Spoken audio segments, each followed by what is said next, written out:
Have you ever been scared to make a financial decision or choose an investment product from an advisor or a recommendation? There's a behavior that you have to know about that could cause you to make the right decision or the wrong decision. Let's talk about it right now.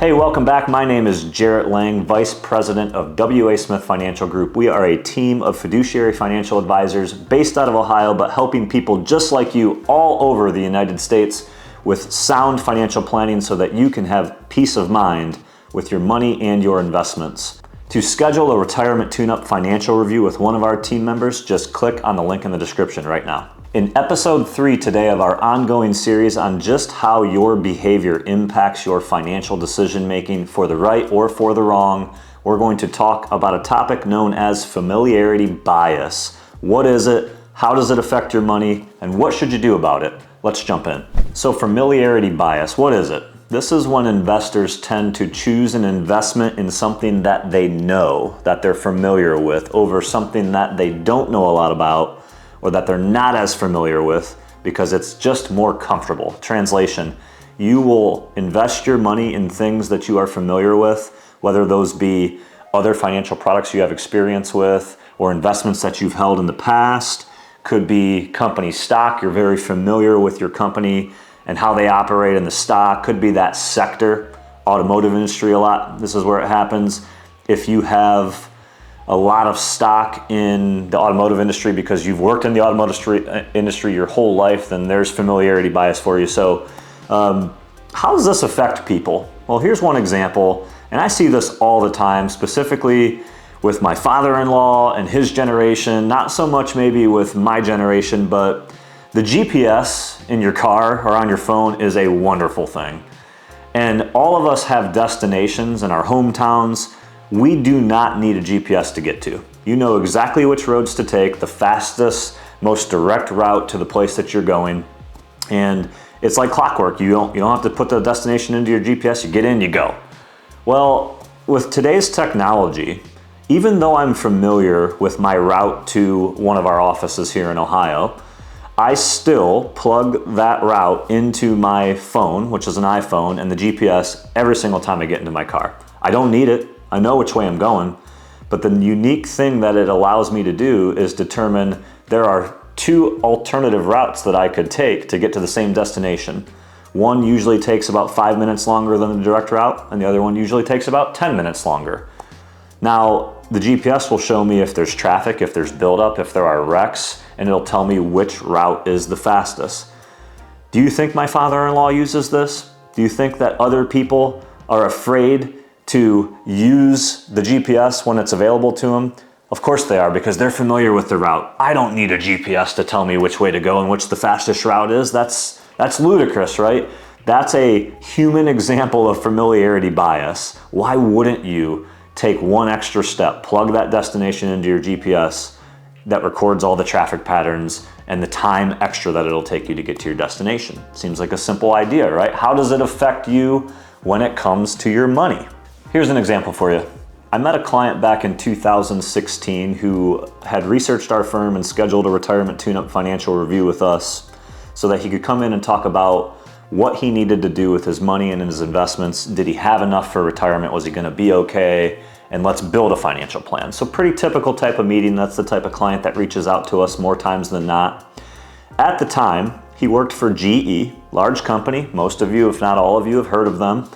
And their stock had risen very steadily since the 2008-2009 financial crisis.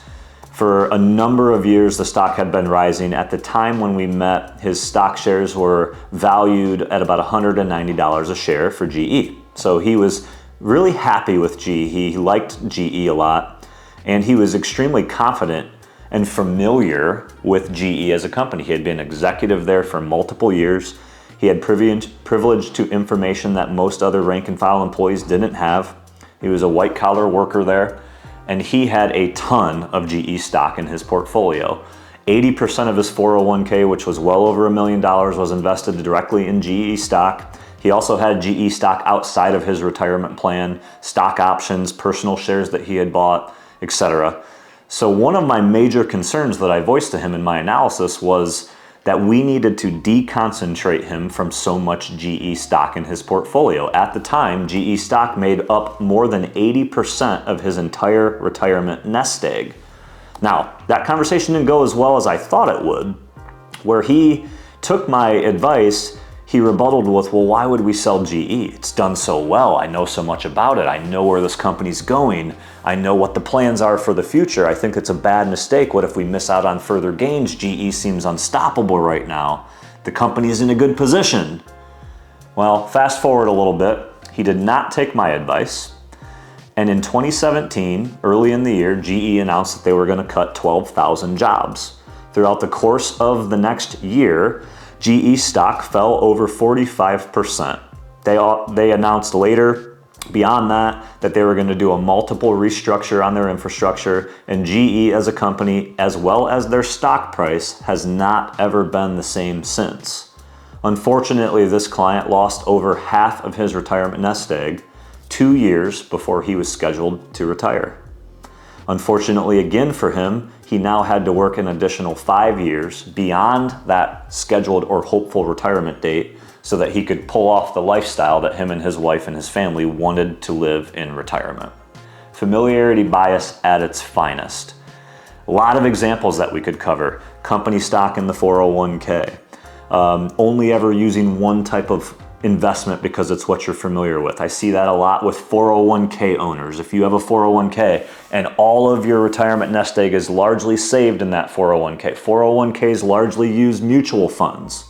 Mutual funds are not the only investment that exists today. When you retire and you roll that 401k over, you've got a slew of other options, but you might stick to mutual funds because you're familiar with them, even though they might not be the best option for your goals and objectives. So pay attention to this one closely. It's okay to like something because you're familiar with it, but get a second opinion and understand the pitfalls that come along with familiarity bias when it comes to your money and your investment decisions. If you liked today's video, make sure to give us a thumbs up, subscribe to the channel if you haven't already done so, turn your bell notification on so we can alert you of our upcoming videos as they post. And if you have a question, if you have a topic that you'd like our team to cover, simply drop that in the comments. To schedule a meeting with one of our fiduciary financial advisors, if you want to talk about your specific situation, just click on the link in the description below and we'll get you set up with a team member. Thanks for watching. We'll see you next time.